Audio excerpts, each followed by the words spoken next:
నమస్కారం VNR news వార్తలకు స్వాగతం. నా పేరు జ్యోతిక. వార్తల్లో ముందుగా హెడ్లైన్స్.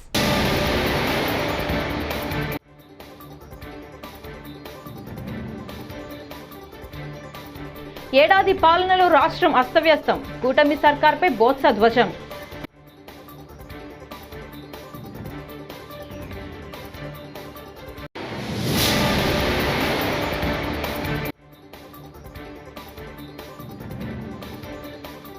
తీతీదేలో అపరిష్కృతంగా ఉన్న సమస్యలపై చర్చిస్తాం. మంత్రి నారాయణ.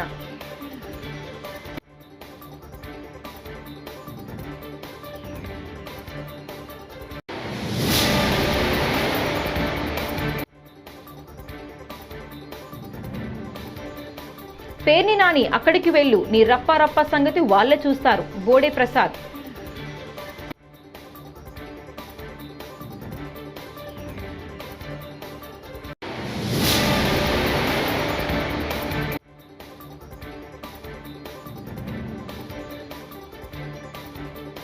ఛత్తీస్గఢ్లో 23 మంది మావోయిస్టులు లొంగుబాటు.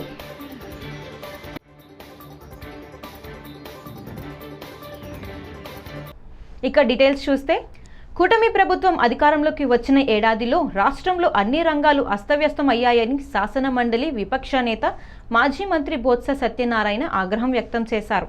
ఏడాది కూటమి పాలనలో రాష్ట్రం అల్లకల్లోలం కాగా అరాచక పాలన సాగుతుందని ఆయన మండిపడ్డారు. విశాఖపట్నంలోని తన క్యాంపు కార్యాలయంలో మీడియాతో మాట్లాడుతూ ఏ వర్గము ఈ పాలన పట్ల సంతృప్తిగా లేరని తేల్చి చెప్పారు. గత కొన్ని సంవత్సరాలుగా రైతులు సంపాదించుకున్న సంపద అంతా ఆవిరైపోవడంతో రైతులు తీవ్ర ఇబ్బందులు పడుతున్నారని స్పష్టం చేశారు. చాలా బాధపడుతున్నారు, చాలా ఇబ్బంది పడుతున్నారు. ఆర్థికంగా నిలదొక్కుకోవడానికి గత కొన్ని సంవత్సరాలుగా వాళ్ళు సంపాదించుకున్న సంపాదన అంతా కూడా ఆవిరైపోతుంది. ప్రభుత్వం నుంచి ఏసుమెత్తు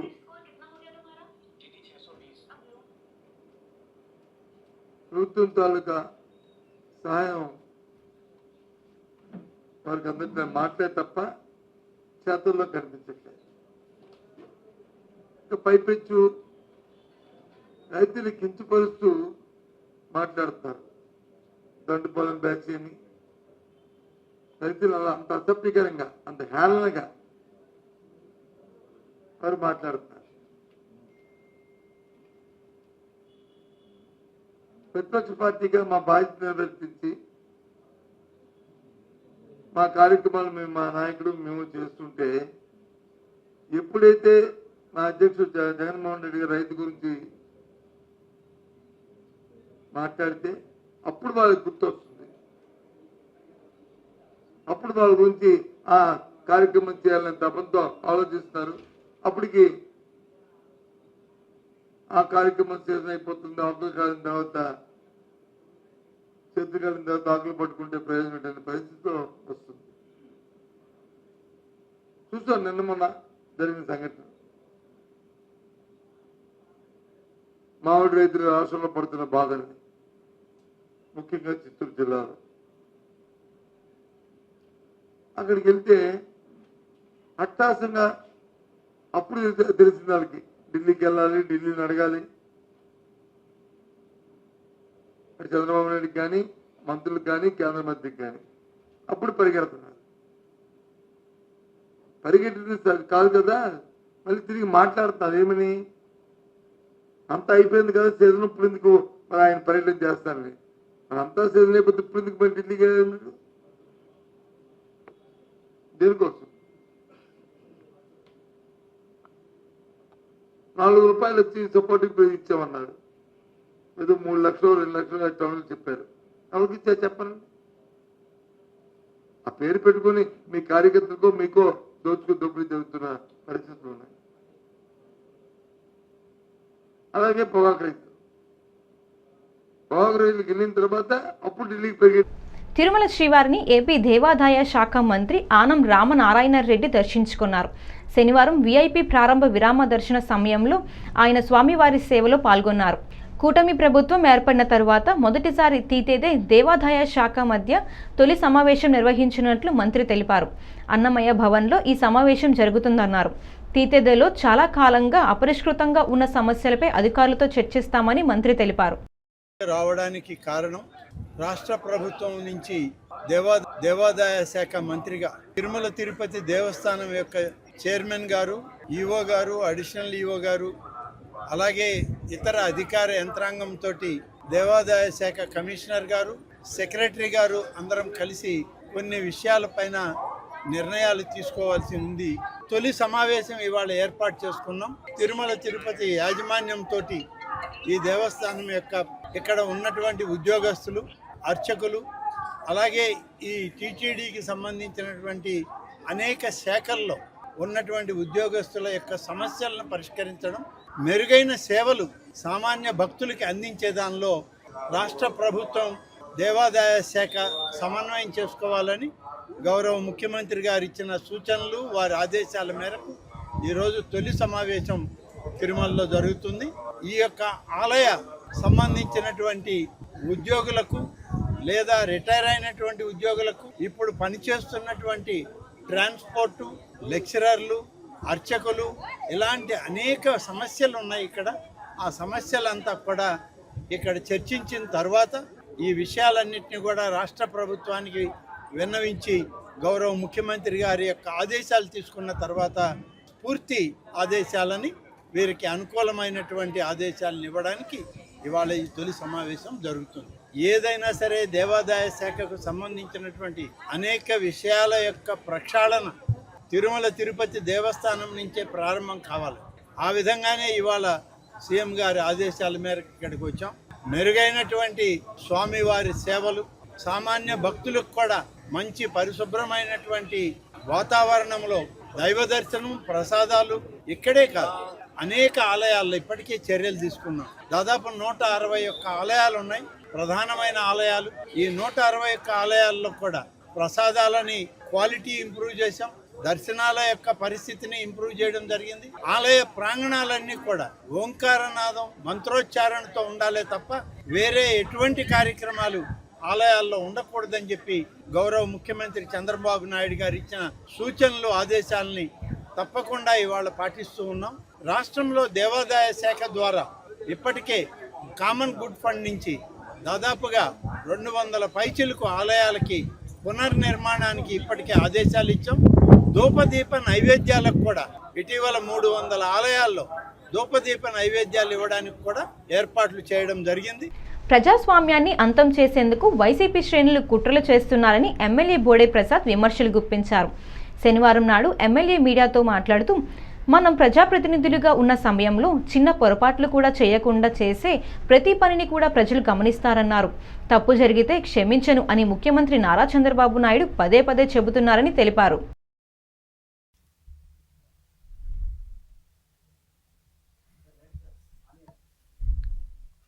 అందరికీ నమస్కారం. ఇది ప్రజాస్వామ్య ప్రభుత్వం, కూటమి ప్రభుత్వం, ప్రజాస్వామ్య ప్రభుత్వం, ప్రజలు ఎన్నుకున్న ప్రభుత్వం. ప్రజాస్వామ్యాన్ని అంతం చేయటానికి వైసీపీ శ్రేణులు కుట్రలు చేస్తూ ఉన్నారు. మా నాయకులు చంద్రబాబు నాయుడు గారు మాకు స్ఫూర్తి. పదే పదే మాకు మా నాయకులు చెప్పేది, చిన్న చిన్న పొరపాట్లు కూడా చేయకుండా మనం ప్రజాప్రతినిధులుగా ఉన్నప్పుడు ఎక్కడా కూడా చిన్న పొరపాటు చేయకుండా మనం చేసే ప్రతి పని కూడా ప్రజలు గమనిస్తూ ఉంటారు. ఏదైనా తప్పు జరిగితే మిమ్మల్ని క్షమించను అని చెప్పేసి చంద్రబాబు నాయుడు గారు చెప్తూ ఉంటారు. ఎక్కడా కూడా ఏ వ్యక్తికి కూడా హాని చేయమని కానీ, లేకపోతే ఇలా చేయండి అని కానీ ఏ రోజు కూడా చెప్పరు. చిన్న పొరపాటు కూడా మన నుంచి జరగకూడదని చెప్తూ ఉంటారు. కానీ జగన్మోహన్ రెడ్డి మాజీ ముఖ్యమంత్రిగా చేసిన వ్యక్తి ప్రజలను ఉద్దేశించి, వారి పార్టీ కార్యకర్తలను ఉద్దేశించి మరి ఆయన చేసిన వ్యాఖ్యలు, ఎవరో ఒక కార్యకర్త రప్పా రప్పా అని చెప్పి ఒక డైలాగ్ చెప్తే ఈయన ఎమ్మెల్యేల సాక్షిగా రప్పా రప్పా నరకం అంటే తప్పేంటి అన్నారు అని అంటే ఆయన యొక్క మానసిక పరిస్థితి ఏ విధంగా ఉంది అనేది ప్రజలందరూ కూడా గమనిస్తూ ఉన్నారు. ఒక వైకాపా అధ్యక్షుడిగా, రాష్ట్ర అధ్యక్షుడిగా, మాజీ ముఖ్యమంత్రిగా ప్రజాప్రతినిధులకు ఇచ్చే స్ఫూర్తి ఇదేనా అని చెప్పి మేము అడుగుతా ఉన్నాం. అలాగే ఈ రోజున కృష్ణా జిల్లా వైకాపా అధ్యక్షుడు ఆయనైతే రప్పా రప్పా నరకటం, ఇవన్నీ అరిగిపోయిన రికార్డులు, చీకట్లో కన్ను కొడితే తలలు నరికివేయండి అని చెప్పేసి ఆయన మాట్లాడుతూ ఉన్నారు. మా నాయకులు అభివృద్ధి సంక్షేమం చేసి ప్రజల యొక్క మన్ననలు పొందండి అని చెప్పేసి పదే పదే చంద్రబాబు నాయుడు గారు చెప్తా ఉంటే, వీరు మాత్రం 10 మందికి స్ఫూర్తినివ్వాల్సిన వీరు హత్యలు చేయండి లేకపోతే తలలు నరకండి అని చెప్తా ఉన్నారు అని అంటే, ఈరోజు ఏ విధంగా వీళ్ళ యొక్క మానసిక పరిస్థితి, వీళ్ళ యొక్క పార్టీ యొక్క ఆలోచనలు ఏ విధంగా ఉన్నాయనేది ఒకసారి ప్రజలందరినీ కూడా గమనించమని చెప్పేసి మేము కోరుతా ఉన్నాం. హింస, విధ్వంసం వైసీపీ యొక్క పాలసీ అని చెప్పేసి మేము చెప్తా ఉన్నాం. ఇది పేరు నాని వ్యాఖ్యల ద్వారా మరొకసారి మరి స్పష్టమైంది. వైసీపీ నేతలు రప్పా రప్పా నరికేస్తాం అనేది రాజారెడ్డి రాజ్యాంగం. ఇది అంబేద్కర్ గారి రాజ్యాంగం, కూటమి ప్రభుత్వం అని చెప్పి ఈ సందర్భంగా తెలియజేస్తా ఉన్నాం. ఛత్తీస్గఢ్లో మావోయిస్టులకు తీవ్ర ఎదురుదెబ్బ తగిలింది. పీఎల్జీఏ బెటాలియన్లో కీలకంగా పనిచేసిన 8 మందితో సహా మొత్తం 23 మంది మావోయిస్టులు లొంగిపోయారు. వీరిపై 1.18 కోట్ల రివార్డులు ఉన్నట్టు అధికారులు తెలిపారు. మాజీ కలెక్టర్ అలెక్స్ పాల్ మీనన్ కిడ్నాప్లో పాత్రధారి లోకేష్ కూడా ఉన్నారు.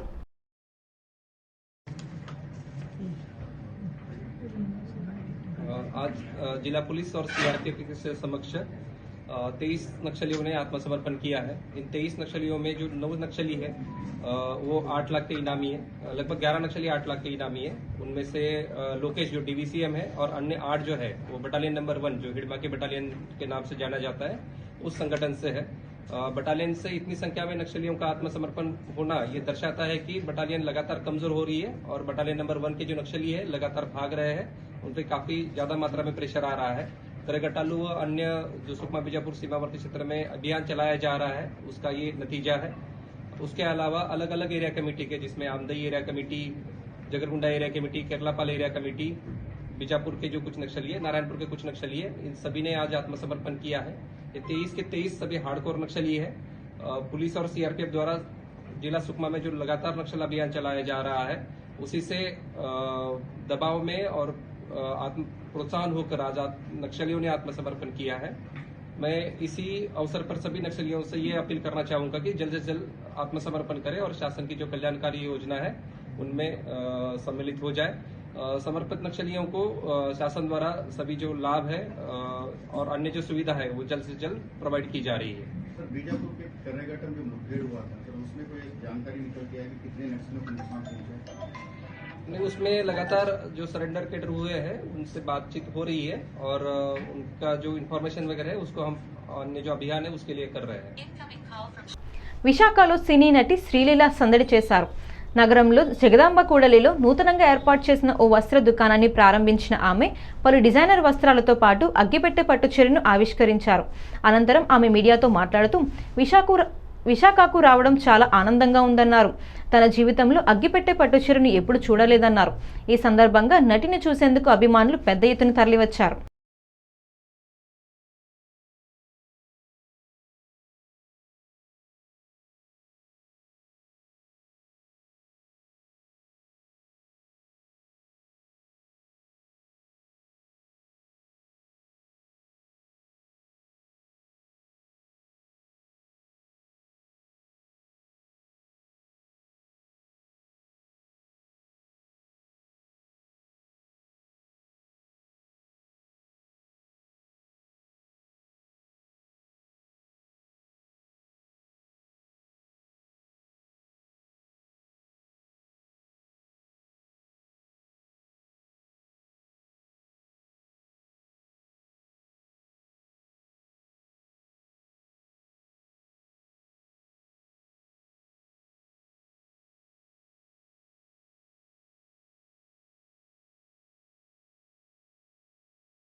కూటమి ప్రభుత్వం ఏర్పడిన తరువాత రాష్ట్రంలో మహిళల రక్షణ పూర్తిగా కనుమరుగైందని ఎమ్మెల్సీ వైఎస్ఆర్సీపీ మహిళా విభాగం అధ్యక్షురాలు వరదు కళ్యాణి మండిపడ్డారు. విశాఖపట్నం పార్టీ నగర కార్యాలయంలో మీడియాతో మాట్లాడుతూ ఆఖరికి ప్రభుత్వ విద్యా సంస్థల్లో కూడా ఆడపిల్లలకు రక్షణ లేదంటే రాష్ట్రంలో చంద్రబాబు పాలన ఎంత అధ్వాన్యంగా ఉందో తెలుస్తుందని అన్నారు. ఆడపిల్లల జోలికి వస్తే తాట తీస్తానంటూ డైలాగులు చెప్పే డిప్యూటీ సీఎం పవన్ కళ్యాణ్ తాను ప్రాతినిధ్యం వహించే జిల్లాలో రంగరాయి మెడికల్ కాలేజీలో జరిగిన ఘటనపై ఏం సమాధానం చెబుతారని ప్రశ్నించారు. అడుగడుగును కూడా మహిళలకి వేధింపులు, మహిళల మీద అఘాయిత్యాలు, హత్యలు, అత్యాచారాలు రోజు రోజుకి పెరిగిపోతూ ఉన్నాయి. ఒక సంఘటనని మించి ఇంకొక సంఘటన. మహిళలు ఇంట్లో ఉన్న రక్షణ లేదు, కాలేజ్కి వెళ్ళినా రక్షణ లేదు, స్కూల్కి వెళ్ళినా రక్షణ లేదు. అలాగే పని ప్రదేశంలో కూడా మహిళలకి ఈ కూటమి ప్రభుత్వంలో రక్షణ లేని పరిస్థితి. వీటన్నిటికీ కారణం ఏంటంటే ఇన్ని సంఘటనలు జరుగుతూ ఉంటే ప్రభుత్వం అత్యంత నిర్లక్ష్యంగా వ్యవహరించడం వలన ఈ విధంగా రిపీటెడ్గా ఒకదాని మీద ఒకటి సంఘటనలు మనం వినాల్సిన దుస్థితి ఈ రాష్ట్రంలో కనిపిస్తూ ఉంది. ఈ రోజు తీసుకుంటే ఆ A1గా ఉన్న ల్యాబ్ అసిస్టెంట్ కళ్యాణ్ చక్రవర్తి తప్పించుకోవడం జరిగింది. అలాగే తీసుకుంటే ఆ మిగిలిన ల్యాబ్ టెక్నీషియన్స్ని సస్పెండ్ చేయడం జరిగిందంట. సస్పెండ్ ఎవరికి కావాలి? వాళ్ళకి కఠినమైన శిక్షలు పడాలి. ఈ రోజు తీసుకుంటే ఎన్ని సంఘటనలు మనం చూస్తున్నాం ఈ కూటమి ప్రభుత్వం అధికారంలోకి వచ్చాక. రోజుకి 70-80 సంఘటనలు మహిళల మీద అఘాయిత్యాలు జరుగుతున్నాయి. గంటకి 3-4 సంఘటనలు జరిగే పరిస్థితి. ముఖ్యంగా కళాశాలల్లో మహిళలకి కనీస రక్షణ లేని పరిస్థితి మనం చూస్తూ ఉన్నాం. ప్రభుత్వం, ముఖ్యమంత్రి గారు, డిప్యూటీ సీఎం గారు, హోమ్ మినిస్టర్ గారు అత్యంత నిర్లక్ష్యంగా వ్యవహరించడం వలన ఇలాంటి సంఘటనలు రిపీటెడ్గా జరుగుతూ ఉన్నాయి. వాళ్ళకి ఆ పనులు చేసే వాళ్ళకి భయం లేకుండా ఉండే పరిస్థితి మనం చూస్తూ ఉన్నాం. గతంలో చూసాం, కొన్ని నెలల క్రితం గొడ్లవల్లేరులో ఆ ఇంజనీరింగ్ కాలేజీలో అమ్మాయిలు బాత్రూమ్స్లో సీసీ కెమెరాస్ పెట్టి వాళ్ళకి ఎంత దారుణంగా ఇబ్బందులు పెట్టారో మనం చూసాం. ఆ సంఘటనలో ప్రభుత్వం అలాంటి పనులు చేసిన వాళ్ళకి అండగా నిలిచి ఏమీ లేదు అని చెప్పి అక్కడ విషయాన్ని కనుమరుగయ్యేట్టుగా చేయడం జరిగింది. అలాగే తీసుకుంటే ఇలాంటివి ఎన్నో సంఘటనలు. రాజమండ్రిలో నర్సింగ్ కాలేజ్ విద్యార్థిని ఒక వ్యక్తి వేధింపుల వలన ఆత్మహత్య చేసుకొని ఎన్నో రోజులు హాస్పిటల్లో ఉండి బ్రెయిన్ డెడ్ అయిపోయి చనిపోవడం జరిగింది. అలాగే తీసుకుంటే అనంతపురంలో ఇంటర్ విద్యార్థిని తన్మయి హత్య కావించబడ్డం మనం చూసాం. అలాగే రాప్తాడులో తీసుకుంటే 14 సంవత్సరాల దళిత బాలికను 14 మంది టీడీపీ కార్యకర్తలు 6 నెలలుగా గ్యాంగ్ రేప్ చేయడం జరిగింది. ఎంత దారుణమో! ఎంత ఘోరంగా కళాశాలలకు వెళ్లే బాలికలకి రక్షణ లేని పరిస్థితి. ఎందుకు ఇలాంటి పనులు వీళ్ళు రిపీటెడ్గా చేస్తూ ఉన్నారు అంటే ఇన్ని సంఘటనలు జరుగుతూ ఉన్నా ప్రభుత్వం వాళ్ళ మీద కఠినమైన చర్యలు తీసుకోని పరిస్థితి. హోమ్ మినిస్టర్ గారు ఎంతసేపు స్టేట్మెంట్స్కే పరిమితం, లేదా జగనన్నని తిట్టడానికి ఆవిడ పరిమితం అవుతున్నారు తప్ప ఇలాంటి వాటి మీద యాక్షన్ తీసుకోని పరిస్థితి. ఇప్పుడు కాకినాడ సంఘటనే తీసుకుంటే ఎంత దారుణం అంటే పవన్ కళ్యాణ్ గారు, డిప్యూటీ సీఎం గారు మహిళల రక్షణ కోసం ఎన్ని కబుర్లు చెప్పారు. తాట తీస్తానన్నారు. మహిళల మీద ఎవరైనా చేస్తే తాట తిరుమల శ్రీవారిని నటుడు సంతోష్ శోభన్ దర్శించుకున్నారు. శనివారం VIP ప్రారంభ విరామ దర్శన సమయంలో ఆయన స్వామివారి సేవలో పాల్గొన్నారు. టీటీడీ అధికారులు సంతోష్కు స్వాగతం పలికి దర్శన ఏర్పాట్లు చేశారు. దర్శన అనంతరం రంగనాయకులు మండపంలో ఆయనకు పండితులు ఆశీర్వాదం చేసి స్వామివారి తీర్థప్రసాదాలను అందజేశారు.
వైసీపీ నాయకులు బరితెగించారని ఏపీ మంత్రి కొల్లు రవీంద్ర విమర్శించారు.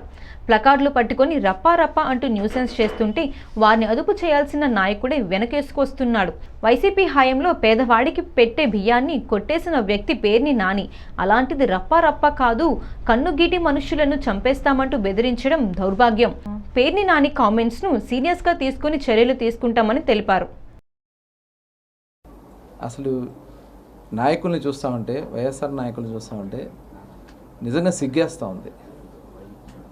అసలు బరి తెగించారు. వాళ్ళ బోర్డులు పెట్టి ప్లకార్డులు పెట్టి రపా రపా అని చెప్పి పిచ్చి పిచ్చి వాగుడు వాగుతూ ఉంటే వాళ్ళని కంట్రోల్ చేయాల్సినటువంటి నాయకుడే తప్పే ఉంది, సినిమాల్లో వచ్చిన డైలాగే చెప్పారు మా వాళ్ళు అని చెప్తాడు. ఈ రాష్ట్రంలో పేదవాడికి పెట్టే బియ్యాన్ని కూడా కొట్టేసి 8,000 క్వింటాల బస్తాల బియ్యం కొట్టేసిన పేర్ని నాని నిన్న మాట్లాడతాడు. రప్ప రప్ప కాదు, కన్ను గీటి లేపేయాలంట. డెఫినెట్గా ఇది క్రిమినల్ కేసులు కట్టాల్సిందే, కట్టి తీరుతాం. ఇది చాలా సీరియస్గా తీసుకోవాల్సినటువంటి విషయం. డెఫినెట్గా హద్దు దాటిన ప్రతి ఒక్కరి మీద కూడా చర్యలు తీసుకోవడం జరుగుతుంది. మచిలీపట్నం టీడీపీ నేతలు శనివారం వైసీపీ మాజీ మంత్రి పేర్ని నానిపై పోలీస్ స్టేషన్లో ఫిర్యాదు చేశారు. వివాదాస్పద వ్యాఖ్యలు చేసిన పేర్ని నానిపై చర్యలు తీసుకోవాలని డిమాండ్ చేశారు. అయితే పేర్ని నాని బహిరంగంగా చీకట్లో కన్ను కొడితే పనులు అయిపోవాలి.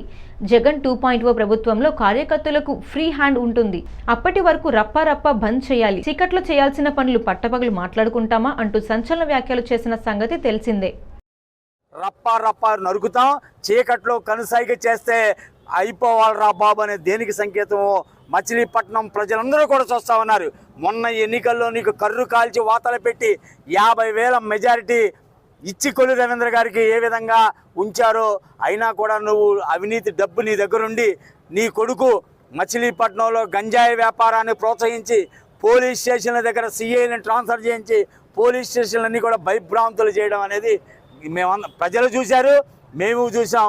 ఇలాంటి చర్యలు మచిలీపట్నానికే కాదు రాష్ట్రంలో కూడా ఎక్కడా కూడా మాట్లాడడానికి అవకాశం లేకుండా చేయాలని ఈరోజు మచిలీపట్నంలో తెలుగుదేశం పార్టీ నాయకులు అందరూ కూడా ఆర్పేట పోలీస్ స్టేషన్కి రావడం జరిగింది. ఆర్పేట పోలీస్ స్టేషన్కి వచ్చి పోలీస్ సిబ్బంది వారికి చెప్పాం. ఏం చెప్పాం అంటే ఇలాంటి మాటలు మాట్లాడే వాళ్ళ పేరు మీద చట్టపరమైన చర్యలు ఈ ప్రభుత్వం చేపట్టాలి, నిష్పక్షపాతంగా విచారణ చేయాలి. ఇలాంటి వారి మాటలకి మనం నోటికి తాళం వేయకపోతే ప్రజాస్వామ్యానికి విలువ లేకుండా పోతే. మచిలీపట్నంలో వైసీపీ ఆధ్వర్యంలో నిర్వహిస్తున్న బాబు ష్యూరిటీ మోసం గ్యారంటీ కార్యక్రమంలో మాజీ మంత్రి పేర్ని నాని పాల్గొన్నారు.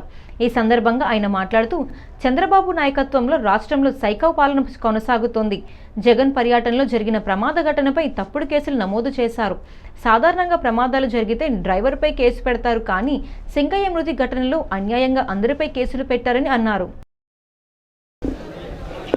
నారా చంద్రబాబు నాయుడు నాయకత్వంలో నడుపుతున్నటువంటి సైకో ప్రభుత్వం పెట్టేటువంటి కేసులు చూస్తుంటే, అంటే జగన్మోహన్ రెడ్డి గారి కాన్వాయ్లో ఒక కారు తగిలి మరణించాడని చెప్పని ఎస్పీ ప్రెస్ మీట్ పెడతాడు, కేసు కడతారు, పోస్ట్ మార్టం చేసేస్తారు, శవపంచనామా చేసి తర్వాత 3 రోజుల తర్వాత మళ్ళీ ప్రభుత్వ పెద్దల ఆదేశాలతో దాన్ని మళ్ళీ కేసు జగన్మోహన్ రెడ్డి గారి కారు కింద మనిషి పడ్డాడని చెప్పని ఒక ఆర్టిఫిషియల్ ఇంటెలిజెన్స్తో ఒక వీడియోని తయారు చేసి దాన్ని సోషల్ మీడియాలో ఎస్ఐ డౌన్లోడ్ చేసుకున్నాడంట. కాబట్టి ఆ సబ్ ఇన్స్పెక్టర్ సోషల్ మీడియాలో చూశాడు కాబట్టి ఎవరితోనో బ్యానర్లు కట్టేటువంటి ఒక మనిషితో కంప్లైంట్ తీసుకున్నట్టుగా తీసుకుని సాధారణంగా యాక్సిడెంట్ అయితే ఒకవేళ తప్పుడు కేసు అయినా కూడా యాక్సిడెంట్ అయితే డ్రైవర్ని యాక్సిడెంట్లో ముద్దాయిగా చేస్తారు. కానీ డ్రైవర్తో పాటుగా జగన్మోహన్ రెడ్డి గారితో పాటుగా వెనకాల కారులో ఎంతమంది కూర్చుని ఉంటే అంతమంది ముద్దాయిలుగా కేసు కట్టడం. అలాగే జగన్మోహన్ రెడ్డి గారి కారులో ఎవరెవరైతే ప్రయాణం చేశారో, సత్తెనపల్లి మీటింగ్కి వచ్చారో వాళ్లే పర్మిషన్లు ఇస్తారు. 3 కారుల్లో రండి అంటారు, 100 మంది రండి అంటారు. ఆ 3 కారుల్లో వచ్చినటువంటి జగన్మోహన్ రెడ్డి గారి కారులో వాళ్ళని కూడా అందరినీ ముద్దాయిలుగా చేస్తారు. ఈ వార్తలు ఇంతటితో సమాప్తం. నమస్కారం.